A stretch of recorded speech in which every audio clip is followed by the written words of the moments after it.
प्रदेश सरकार ने ये निर्णय लिया है कि प्रदेश के जो 100 सरकारी स्कूल हैं उन्हें सीबीएसई में मर्ज किया जाएगा। जब आप ये परिवर्तन करते हैं तो मुझे लगता है कि जो हमारी अपनी संस्था है हम उसको कटघरे में खड़ा कर रहे हैं। जी, होना तो ये चाहिए था कि जो अपना जो हमारा मंच है या बोर्ड है उसको विकसित किया जाना चाहिए था, उसको स्ट्रेंथन करते। अगर उसमें कुछ कमियां लगती है आपको वो दूर की जानी चाहिए। सरकार ने एक और निर्णय लिया स्कूलों के संदर्भ में ही, खासकर जो ग्रामीण तबके के स्कूल हैं जहाँ पे बच्चों की संख्या कम है स्कूलों में, उनको मर्ज कर दिया गया। यहाँ पर जिम्मेवारी हम लोगों की हो जाती है। हम स्वार्थ के कारण स्कूल खुलवाने पर सरकार पर दबाव डालते हैं। बिल्कुल, सरकार खोल भी देती है, लेकिन जो मूलभूत सुविधाएं हैं, खासकर आपको कमरे चाहिए, उसके लिए स्टाफ भी चाहिए, तो स्टाफ की बड़ी कमी रहती है। और सर, आप एक शिक्षक रहे, एक अधिकारी भी रहे, रेडियो की बेहतरीन आवाज़ भी रहे आप आकाशवाणी शिमला से। किस भूमिका को आपने सबसे ज़्यादा एंजॉय किया? अध्यापन मेरा पैशन रहा है जी, और प्रसारण शौक, तो मैंने ये दोनों ही एंजॉय किए। आज की शिक्षा की हम बात करें तो ये डिग्री और नंबर तक ही सीमित रह गई है। हमारे वक्त में गुणात्मकता पर बड़ा जोर दिया जाता था। जी, परसेंटेज पे कम था। जी, आज हम परसेंटेज की दौड़ में। एक पूर्ण साक्षर जो राज्य बनता है उसके मापदंड क्या है? एक प्रयोग ही चल रहा है ना जी। पहले प्रौढ़ शिक्षा होती थी, साक्षर होना और ये जो हमारी दूसरी शिक्षा प्रणाली है, अलग अलग चीजें हैं। साक्षर में क्या है कि हम पढ़ना लिखना सिखाते हैं जी, लेकिन अगर स्किल बेस्ड शिक्षा हो, हमने तो निर्माण करना है विद्यार्थियों का आने वाले चैलेंज के लिए। आपके दौर में भी अनएम्प्लॉयमेंट उतना ही होता था जितना आज है? नहीं, बेरोजगारी थी, लेकिन कंपटीशन कम था।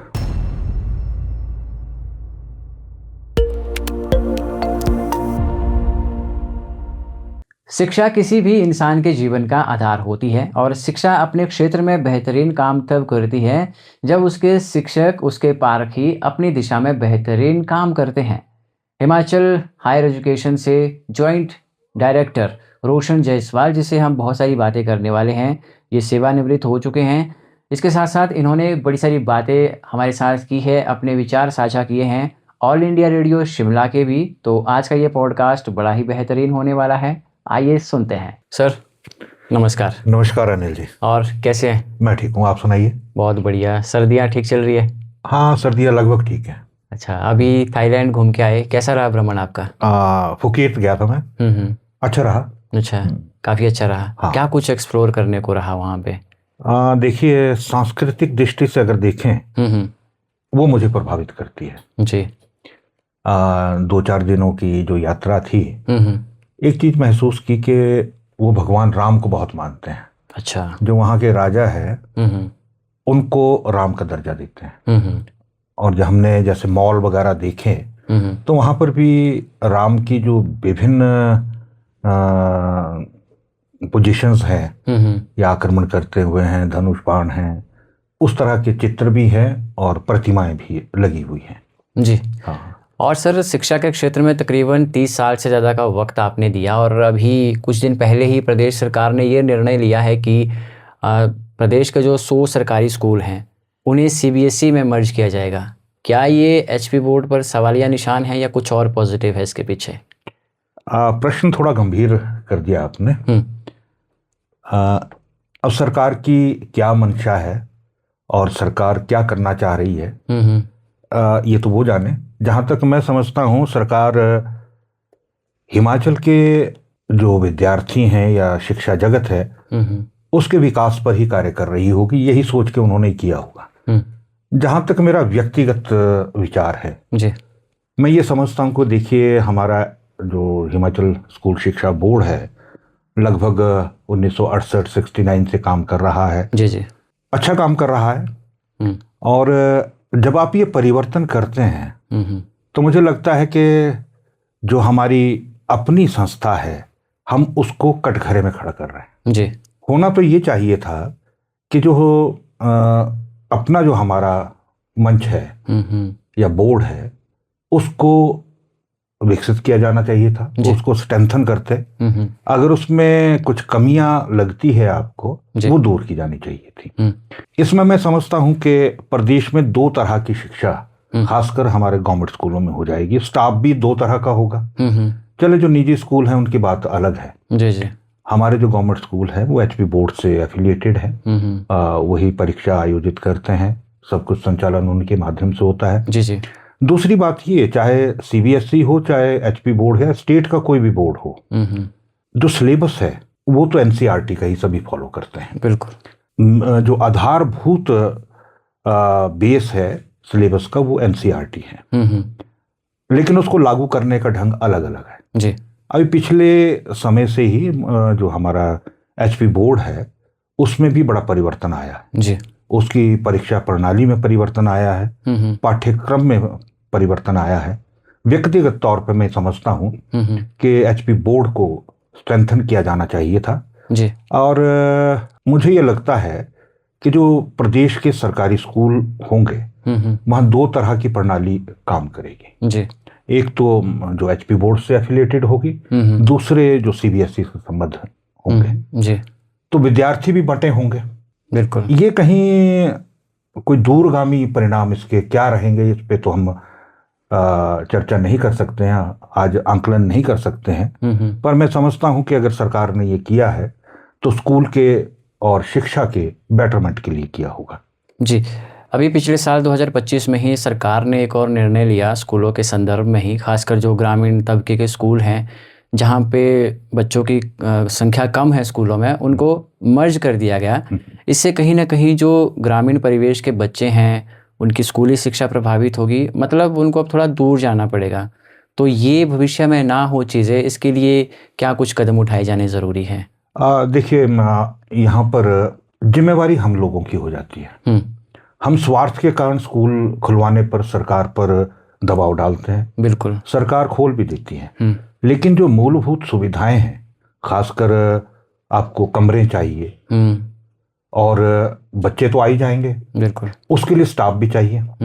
अगर आप तीनों फैकल्टी शुरू करते हैं, ह्यूमैनिटीज हो गया, मानविकी संकाय हो गया, जी जी जी, मेडिकल हो गया, नॉन मेडिकल हो गया, कॉमर्स हो गया, अब तो वोकेशनल एजुकेशन भी चली हुई है ना। चलो वो कंपनी के माध्यम से, आउटसोर्स के माध्यम से उसकी नियुक्तियां हो रही है, तो स्टाफ की बड़ी कमी रहती है। जी जी।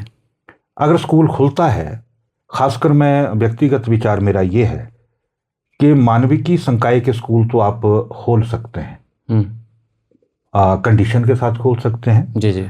लेकिन जो दूसरे हैं आपके विज्ञान संकाय हैं, जी, वो क्लस्टर लेवल पर ही होना चाहिए। बिल्कुल। क्लस्टर लेवल पे इसलिए कह रहा हूं कि आपको प्रयोगशालाओं की आवश्यकता भी पड़ेगी। बिल्कुल है, स्टाफ की आवश्यकता पड़ेगी। जी जी। और हमें अगर अच्छे विद्यार्थी प्रोड्यूस करने हैं तो हमारे को स्टाफ के साथ साथ प्रयोगशालाएं समुचित, फुली लोडेड जिसको कहा जाए, उस तरह की प्रयोगशालाएं भी, लेबोरेटरी जो है वो होनी चाहिए। जी। अब ये बंद करने का निर्णय जितनी तेजी हम खोलने में लगाते हैं, मैं ये समझता हूं कि हमें जनप्रतिनिधियों को खोलने से पहले ये मंथन जरूर करना चाहिए कि भी अगर हम स्कूल खोल रहे हैं तो उसमें स्ट्रेंथ कितनी होगी, जी, और उसकी जो आधारभूत सुविधाएं हैं क्या हम वो देने में सक्षम हैं। मैं आपको बताऊं, शुरू में जब 1986 में +2 पैटर्न शुरू हुआ, जी जी, तो कमरे की कमी होती थी। हमने तो पेड़ के नीचे क्लासें ले रखी, रिसोर्सेज कम थे जी। तो इस पर चर्चा होनी चाहिए। जी, ये बड़ा ही एक अच्छा मुद्दा आपने उठाया है सर। इस पे चर्चा होना ज़रूरी है, क्योंकि अगर शिक्षा का स्तर हमारा सही होगा तभी हमारा भविष्य भी सुरक्षित होगा। और सर, आप एक शिक्षक रहे, एक अधिकारी भी रहे, रेडियो की बेहतरीन आवाज़ भी रहे आप आकाशवाणी शिमला से। किस भूमिका को आपने सबसे ज़्यादा एंजॉय किया? अध्यापन मेरा पैशन रहा है जी, और प्रसारण शौक, तो मैंने ये दोनों ही एंजॉय किए हैं जी। जो मजा मुझे क्लासरूम में बच्चों से गपशप करने में आता है वो कहीं और नहीं आता। ये तो है सर। रेडियो का शौक रहा है, वो भी इसलिए कि जब मैं छोटा था तो हमारे उस वक्त शिमला ही आता था, आकाशवाणी शिमला, तो एक आवाज़ होती थी राम कुमार काले की जी। वो समाचार पढ़ते थे। तो मेरे मदर बताते हैं कि मैं उनको कॉपी करने की कोशिश करता था। अच्छा। हाँ, अब वो तो बाल बुद्धि थी, अब ये भी पता नहीं था कि कभी रेडियो जाना होगा नहीं होगा। सही बात है। शिमला आए तो 9th और मैट्रिक के लिए मैं मशोबरा है दिल्ली से आगे जहाँ मैं पहले रहता था जी। तो उस वक्त टीम आती थी रेडियो से, स्कूलों के बच्चों का कार्यक्रम रिकॉर्ड करती थी। अच्छा। वो कार्यक्रम शनिवार को 12:30 बजे आता था जी जी। विद्यार्थियों के लिए। तो उसमें जो आए हुए थे उन्होंने कंपेरर के लिए टेस्ट लिया जी। सभी जो है वो सिलेक्ट नहीं हो पाए, तो मैं भी बाहर था, बोलो उसको भी बुला लो। मैं न्यूज़ पढ़ा करता था। क्या स्क्रिप्ट क्या थी सर, स्कूल टाइम में क्या लिखा था, क्या विषय दिया गया आपको? वो कंपेयर करना था कि बच्चे आ रहे हैं, जैसे अच्छा। हम कंडक्ट करते हैं नरेशन। हाँ, नरेशन टाइप का था। नरेशन टाइप का था जी। फिर कॉलेज चले गए तो युवाणी कार्यक्रम आता था। उसमें मेरी पसंद के गीतों पर आधारित होता था। फिर उसकी कंपेयरिंग करने का मौका मिला। ग्रेजुएशन हो गई, यूनिवर्सिटी चले गए तो इस बीच आकाशवाणी शिमला से जनरल अनाउंसर के इंटरव्यू होने थे कैजुअल के, उसमें सिलेक्शन हो गई। फिर ट्रेनिंग कर ली कि किस तरह से आपने स्टूडियो हैंडल करना है। B.R. मेहता जी, दीपक भंडारी जी, शांता वालिया जी, अक्षर सिंह परमार जी, इन सब के सानिध्य में जो है हमने ट्रेनिंग करी जी। और किस तरह से स्टूडियो ऑपरेट करना है वो काफ़ी लंबे समय तक, ये समझ लीजिए कि 1990 के बाद 1990 से 2010 तक जी विभिन्न कार्यक्रमों में मेरा जुड़ाव रहा जी। फिर अनाउंसमेंट की, फिर न्यूज़ में आ गए। न्यूज़ का भी बड़ा लंबा सफ़र रहा है, जो प्रादेशिक समाचार का प्रसारण था जी जी 7:50 पे हुआ करते थे तो वो पढ़ता रहा। हाँ, उसकी ट्रेनिंग हमने हमारे राष्ट्रीय प्रसारण करता थे कृष्ण कुमार भार्गव जी, उनके तहत हमने उसकी ट्रेनिंग करी थी जी। इस बीच दूरदर्शन 3 साल न्यूज़ पढ़ी तो शोभना जगदीश जी के सानिध्य में हमने ट्रेनिंग करी। अच्छा। हाँ, तो ये थोड़ा सफ़र रहा, तो शौक था, पैशन अध्यापन ही रहा है। नहीं, बहुत बढ़िया।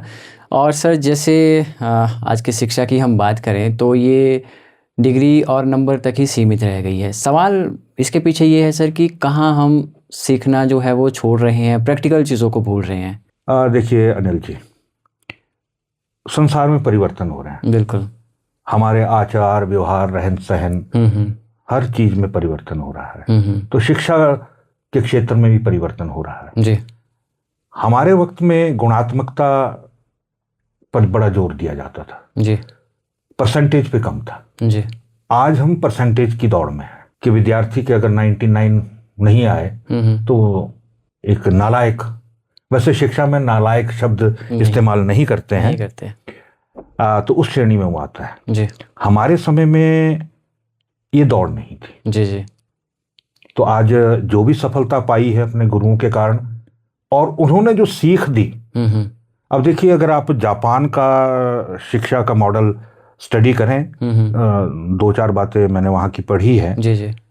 तो पहली 4 क्लासों में वो कुछ नहीं करवाते जी जी। वो करवाते हैं कि बच्चे की जिम्मेवारी क्या हो, नेशन के प्रति लॉयल्टी किस तरह से रखनी है वो, और काम क्या करना है जी। अब आप हैरान होंगे कि ड्रेस, लंच बॉक्स, इवन अपना टॉयलेट तक बच्चे खुद साफ करते हैं। और हम अपने प्रदेश में ये अपेक्षा नहीं रख सकते। बिल्कुल। हम पानी की बाल्टी भी नहीं बच्चे से मंगवा सकते हैं। तो उनका कंसेप्ट है कि पहले 4 वर्ष जो स्कूल के हैं जी जी। वो जिम्मेवारी के हैं, रिस्पॉन्सिबिलिटी बच्चे के अंदर होनी चाहिए जी, कि भाई क्या करना है जी। और वो एक अच्छा नागरिक बनता है। आप देखिए वहाँ के लोग कितने हम्बल हैं। अब फुकेट की आपने बात करी जी। जो वहाँ ट्रैफिक है काफ़ी है जी, लेकिन जो हफ्ते भर का मेरा कार्यक्रम था वहाँ का, मैंने हॉर्न की आवाज़ नहीं सुनी। अच्छा। जैसे हम यहाँ हॉर्न, हर बात पे हॉर्न पे जोर देते हैं। फिर मैंने पूछा वहाँ पर कि भाई एक चीज मुझे लगा कि भी हॉर्न क्यों नहीं बजाते हैं, कि हॉर्न बजाना वहां पे जो है वो थोड़ा बुरा मानते हैं कि भाई मैंने क्या गलती कर दी, और वो जो रोड के रूल है वो उसको फॉलो करते हैं। अच्छा। एक आपने रूल ऑफ द रोड, एक हमारे समय में कहानी होती थी अंग्रेजी में कि भाई जहां से मेरी नाक शुरू होती है वहां आपकी स्वतंत्रता समाप्त हो जाती है। जी, बड़ी अच्छी सर आपने बातें कही कि वही बात है सर कि हमें किसी न किसी से कुछ ना कुछ सीखने को ज़रूर होता है। और सर आपने बताया कि आधे से ज़्यादा ज़िंदगी आपकी बच्चों को पढ़ाने में ही निकल गई। कोई ऐसा स्टूडेंट अभी भी आपके जहन में हो, उसका कोई प्रैक्टिकल, उसका कोई काम जो हमेशा आपके जहन में हो? हाँ, बहुत से ऐसे विद्यार्थी हैं जी। आज भी याद करते हैं। रामपुर के सिकंदर बंसल है, लेक्चरर हैं। अब वैसे तो भूल, इतनी लंबी यात्रा में बहुत से विद्यार्थी भूल भी जाते हैं, लेकिन जो अभी भी संपर्क में है जी। काव्य के क्षेत्र में, लेखन के क्षेत्र में वो अपना दखल रखते हैं। जी जी। और कुछ और भी है विद्यार्थी। एक पूजा है जी, मुझे याद आया, सुबह ही देखा मैंने उसे। वो हमारे पास +2 की विद्यार्थी, साइंस टीम से थी वो जी। और पुलिस में गई है। अभी ताजा CID का उसको अवार्ड मिला है, DGP ने दिया है उनको ना। जी जी। जी, अच्छे कार्य के लिए, अच्छे कार्य तो के वो लिए। भी मेरी स्मृतियों में रहती है। तो बहुत से अच्छे, एक और हैं ठियोग में मेरी स्टूडेंट थी, आजकल वो हरियाणा में है, जो वहाँ का भाषा विभाग है, हरिगंधा वगैरह जो प्रकाशित होती है, तो उसने बड़ा राइज किया है। उसकी 2-3 पुस्तकें आई हैं। एक NGO का संचालन भी वो करती है। तो कई विद्यार्थी हैं। जी, बिल्कुल। अगर शिक्षक सही है तो बच्चे बेहतरीन बहुत अच्छा काम करते हैं। और इसी से एक बात और मेरे जहन में आई, अभी पिछले साल ही हिमाचल पूर्ण साक्षर राज्य घोषित हुआ। सभी शिक्षकों की मेहनत थी, पूरे डिपार्टमेंट की मेहनत थी। सवाल ये है कि सर एक पूर्ण साक्षर जो राज्य बनता है उसके मापदंड क्या है, क्या क्राइटेरिया होता है? हिमाचल में तो एजुकेशन वैसे ही चैलेंज है, पहाड़ी क्षेत्रों में बच्चों का आना जाना इतना मुश्किल है, आपने खुद वो दौर देखा है। क्या क्राइटेरिया है? एक प्रयोग ही चल रहा है ना जी।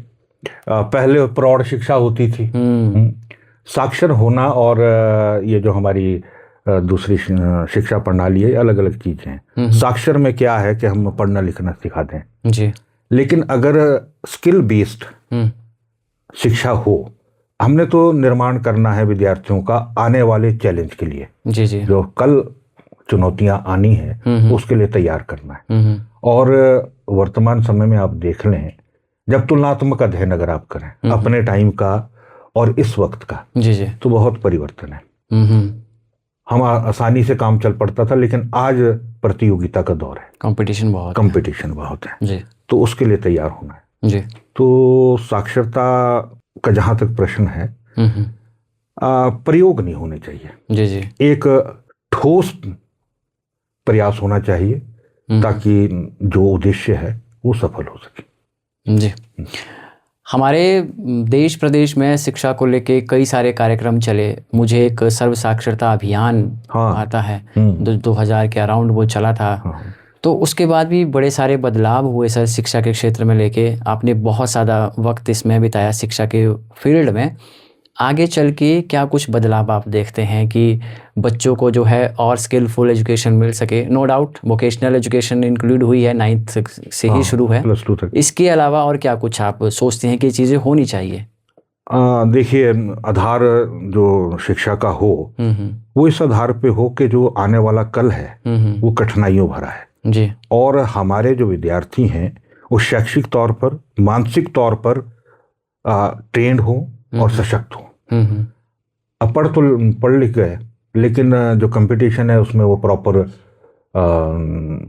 compete नहीं कर पाए, जी जी। उसका भी कोई फायदा नहीं है। तो जो आचार व्यवहार है और शिक्षा जो है वो महत्वपूर्ण ढंग से जो है विद्यार्थी को दी जानी चाहिए। मतलब उसे तैयार इस तरह से किया जाए कि चुनौती कोई भी हो उसका सामना कर सके। बिल्कुल। आपके दौर में भी अनएम्प्लॉयमेंट उतना ही होता था जितना आज है? फॉर एग्जांपल अभी पटवारी के एग्ज़ाम निकले हैं तो आई थिंक 503 पोस्टें हैं और 1 लाख से ज़्यादा कैंडिडेट्स फॉर्म भर चुके हैं। आपका दौर भी ऐसा ही था? नहीं, बेरोजगारी थी, लेकिन कंपटीशन कम था। मैं अपनी बात कहूँ, यूनिवर्सिटी में उस वक्त पढ़ रहे थे +2 पैटर्न शुरू हुआ। हम्म। ये 1986 की बात है जी। एमफिल का विद्यार्थी था मैं उस वक्त। तो सूचना आई कि इस तरह के हो रहा है हम्म। और खेल खेल में हमने दे दिया, इंटरव्यू दे दिया, रिटन क्वालिफाई हो गया, पर्सनल में पास हो गए और पोस्टिंग भी हो ली। अच्छा। हाँ जी, खेल खेल में सब खेल खेल में ही सारा, पता ही नहीं लगा कि कब क्या हुआ है। देखिए, तो उसमें कुछ रह भी गए, यानी कि बेरोजगारी नहीं थी, बेरोजगारी भी थी, लेकिन कंपटीशन कम था। हाँ, तो मेरे साथ के जितने भी हैं, हम तो अपने आप को भाग्यशाली समझते हैं जी जी, कि पिछले जन्म के कुछ अच्छे कर्म ही रहे होंगे कि शिक्षा में आए और एक लंबा समय बिताया।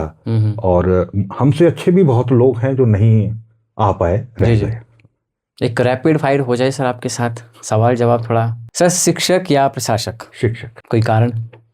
वो इसलिए कि मैंने पहले भी कहा कि पैशन रहा है शिक्षक का, और बच्चों से बातचीत करना, और बच्चों का मनोविज्ञान अलग है। जी जी। अब मैं आपको एक घटना सुनाता हूँ, याद आया इसी बात पे जी। जब मैं प्रमोट हुआ एज ए प्रिंसिपल, तो मेरी पोस्टिंग बहाली रामपुर बुशहर के पास है, वहां पर हुई। बच्चे कितने भोले होते हैं, हम लोग क्यों बच्चों के साथ एसोसिएट होना चाहते हैं और उनकी बातचीत, अगर आप मतलब केस को एक चैलेंज की तरह लेते हैं। तो लवी लगी हुई थी उस दौरान। अच्छा। और एक लड़का मेरे पास आया, बोलो सर मुझे छुट्टी चाहिए। अब होती है जिज्ञासा अध्यापक में, प्रिंसिपल में, कि हाँ भाई क्यों चाहिए छुट्टी? क्योंकि मेरे को नींद आ रही है। अच्छा। हाँ, वो लड़का बोले मुझे नींद आ रही है। अब मैं हैरान कि ये तो बहाना मैंने पहली बार सुना। अब आप बताइए, आपके पास छुट्टी लेने कोई आए, वो बहाना लगाएगा मेरे पेट में दर्द हो रही है, मेरा कोई ऐसा हो गया, थोड़ा लगेगा। हाँ, मुझे बड़ा अचंभा हुआ कि मुझे नींद आ रही है। मगर क्यों आ रही है? क्योंकि रात को मैंने लवी देखी है और पूरी रात लवी देखते रहे और अब मुझे नींद आ रही है। तो देखिए, जो हमारे विद्यार्थी हैं खासकर ग्रामीण क्षेत्र के, गप, अब तो परिवर्तन हो गया ना, अब तो बिना गप के और झूठ के काम नहीं चलने वाला। बिल्कुल। लेकिन अपने समय में की बात मैं बता रहा हूं, तो उसने सच्ची बात की। अब मैं कैसे उसको डिनाई करूं कि उसकी छुट्टी जो है सच बोला ना, सच बोला जी। अब देखिए, एक लड़की मेरे पास आती है और बोलती है कि मुझे छुट्टी चाहिए जी। और मुझे क्या बात हो गई भाई? कि मेरे पेट में दर्द हो रही, पेचिस वगैरह लग गया। अब उसी की बहन बाद में आती कि सर जी आपने छुट्टी नहीं देनी इसको। मैं क्यों? इसके कोई पेट में दर्द नहीं है, मीला दिखने जा रही है। तो अब आप ये देखिए, दो दृष्टिकोण आपके सामने आए, अलग अलग आ गए। आज तो इतने रेडीमेड बहाने हैं बच्चों के, बिल्कुल, कि आप पता है कि ये विद्यार्थी झूठ बोल रहा है, आप कुछ नहीं कर सकते। रैपिड फायर आगे और करते हैं सर। किताब या रेडियो? किताबें। किताबें। आज का छात्र या कल का छात्र? कल का छात्र। ज्ञान या संस्कार? संस्कार। संस्कार है तभी ज्ञान है। और सर, अभी आप लेखन कार्य में भी काफ़ी एक्टिव हैं, 2 काव्य संग्रह भी आपके प्रकाशित हुए। इनमें से एक मैंने आपका देखा, मैं बच्चा होना चाहता हूँ। ये मात्र एक किताब है या आपकी कोई कहानी है, आप खुद को महसूस करते हैं इसमें? देखिए, जो हमारा बचपन है वो फिर नहीं लौटता है। बिल्कुल। और मैं क्या, आप भी और हमारे जो साथी रिकॉर्ड कर रहे हैं वो भी सोचते होंगे कि अगर वो बचपन, बाल जीवन अगर दोबारा मिल जाए तो आनंद आ जाए। बिल्कुल। वो एक निश्चल, बिना लाभ हानि दुख दर्द के होता है। तो तब मुझे शीर्षक उसका लगा कि ये रखना चाहिए, मैं बच्चा होना चाहता हूँ। बहुत बढ़िया। और सर, बचपन ऐसा, बिल्कुल आपने सही बोला, होता है हमारे टाइम का एक दौर जो जिसमें हम बिल्कुल टेंशन फ्री होते हैं। वो मोमेंट जी लिया, उसके बाद तो फिर टेंशन हैं, सो प्रेशर्स हैं, रिस्पॉन्सिबिलिटीज हैं, गृहस्थी में आ जाएंगे, बिल्कुल कई तरह का चलता रहता है। हाँ। तो सर, आप एजुकेशन अधिकारी रहे, सिस्टम को आपने करीब से देखा, क्या कुछ खामियां आपको आप अपने दौर में नजर आई जिन्हें आप नहीं एक्सप्रेस कर सके उस दौर में? कई बातें हैं। देखिए, योजना, हम तो सबॉर्डिनेट रहे हैं और चाहे जॉइंट ही रहे हैं जी जी, लेकिन जवाबदेही तो सरकार के प्रति होती है। जो निर्देश हैं उसको वे करना है, उसमें कमी पेशी है वो सरकार को बतानी है, विभाग को बतानी है। जी जी। तो इस तरह का रहता है जी। और सर कुछ और भी आपके काव्य संग्रह आए हैं, थोड़ा उनके बारे में भी हमें हाँ, बताएं। पहला आया था जी। वो था नन्नू ताकती है दरवाज़ा। हम्म। फिर यही मैं बच्चा होना चाहता हूँ। हम्म। संपादन भी किए हैं छिटपुट, हम्म। जिसमें एक था अम्मा कहती थी और पगडंडियाँ। फिर एक प्रेम पथ के पथिक, इसमें प्रेम पर आधारित कविताएं हैं। जी जी। और लाडो बेटियों पर आधारित काव्य संग्रह रहा है। जी जी। फिर रिपीट किया एक माँ जो कहती थी, शुरू में अम्मा और लास्ट में अभी जो ताजा निकला है पिछले वर्ष वो माँ जो कहती है, उसमें माँ पर आधारित कविता है। कोई 2 लाइन माँ के लिए हो जाए। उम्मीद है आपको और श्रोताओं को ये पसंद आएगी। माँ पर ही उसमें संकलित भी है। शीर्षक इसका माँ ही है। जी। माँ तब भी रोती थी अब भी रोती है, माँ तब भी रोती थी अब भी रोती है, माँ ने तब से अब तक सिर्फ खोया ही है, पाया कुछ नहीं। जी। माँ ने देखा है शरीर से आत्मा को अलग होते, किश्तों में जीवन समाप्त होते, स्वयं को अपनों से पराजित होते, और महसूसा है सांसों को भीतर ही भीतर घुटते हुए। माँ ने सही है सदैव आधारहीन बातें, चखा है स्वाद कड़वाहट का, देखा है मैंने माँ को रोज टूटते हुए, और देखे हैं आंखों में ढेरों अनुत्तरित प्रश्न। नहीं है शिकायत माँ को, नहीं है शिकायत माँ को, नहीं मिला उसे समुचित मूल्यांकन, और मिला नहीं स्नेह। माँ रोज बुनती है एक नया जीवन और खोजती है मुस्कुराहट, वेदना घुटन और वेदना में माँ समझ गई है, जहां होते हैं पत्थर के देवता, होती है वहां भावनाएं भी पत्थर की। क्या बात है। माँ तब भी रोती थी अब भी रोती है। क्या बात है, ये बड़ा ही गजब का लिखा है आपने। और नेप 2020 क्या है? हाँ, नेशनल एजुकेशन पॉलिसी। ये भारत सरकार का एक महत्वपूर्ण प्रोजेक्ट है जी। शिक्षा के क्षेत्र में परिवर्तन के दृष्टि से देखा जाए तो इसकी जो विभिन्न प्रयास हैं वो सराहनीय हैं, बशर्ते कि वो ईमानदारी से इम्प्लीमेंट हो और जो वास्तविक उसका ध्येय है वो ठोस रूप से प्रसारित हो। जी। 5-3-3-4 ये पैटर्न बनाया गया है। जी जी। वो सबको पता है कि क्या इसका अर्थ है।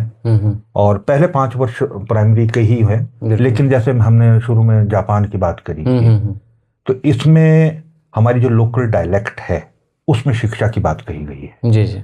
है भी अच्छा।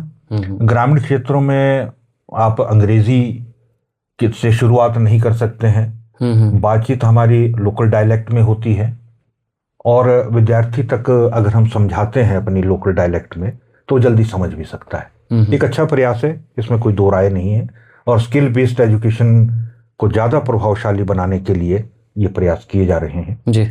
उम्मीद की जा सकती है कि ये प्रयास एक प्रयोग नहीं होगा। जी जी। मैं ये समझता हूँ एक प्रयोग नहीं होगा, और जो मंशा से ये पॉलिसी लाई गई है वो हूबहू सफल होगी।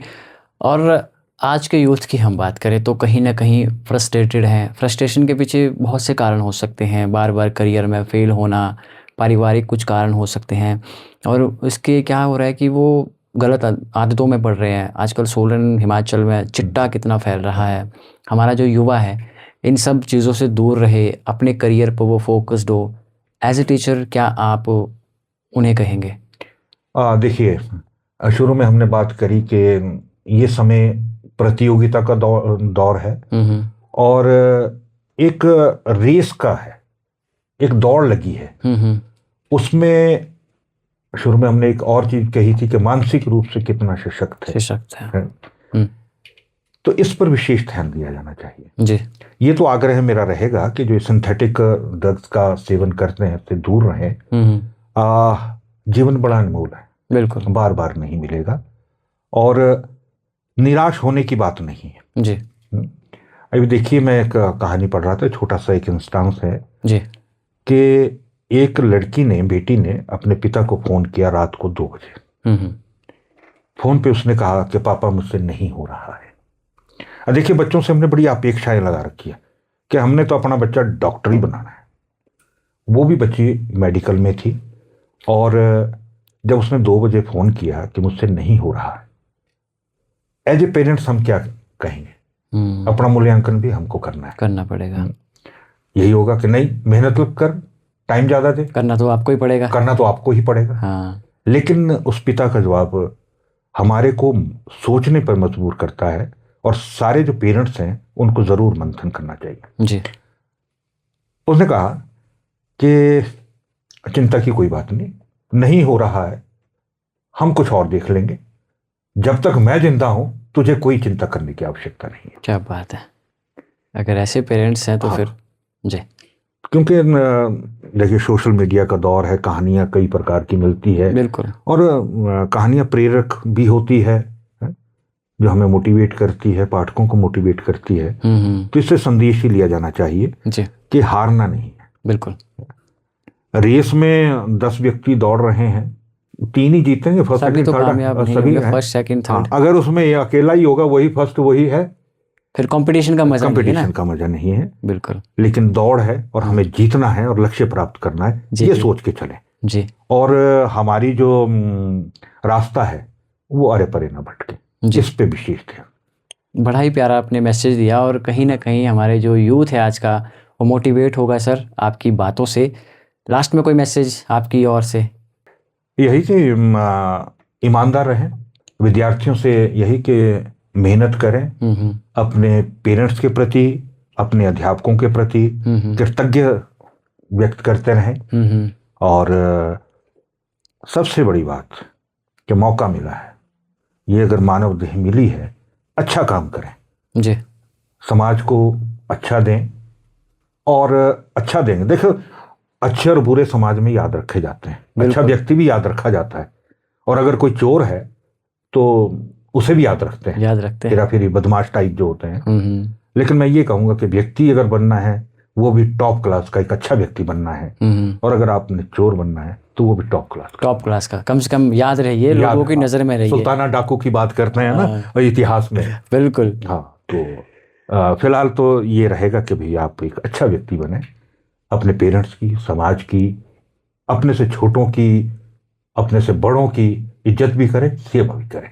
जी, बहुत शुक्रिया सर हमारे इस खास पॉडकास्ट में जुड़ने के लिए। धन्यवाद अनिल जी, और आपका भी और पूरी टीम का। उम्मीद करेंगे आपको ये आज का पॉडकास्ट बहुत पसंद आया है। इसी तरह के पॉडकास्ट हम आपको आगे और लेकर आने वाले हैं। बस आपसे गुजारिश यही है कि आप इसी तरह से चैनल को अपना प्यार देते रहिए, ज़्यादा से ज़्यादा अपने दोस्तों से चैनल को सब्सक्राइब कीजिए, वीडियो को शेयर कीजिए। और हाँ, अगर आप भी इस स्टूडियो में आना चाहते हैं, हमसे बड़ी सारी बातें करना चाहते हैं सोशली, तो आप सबका वेलकम है। नमस्कार।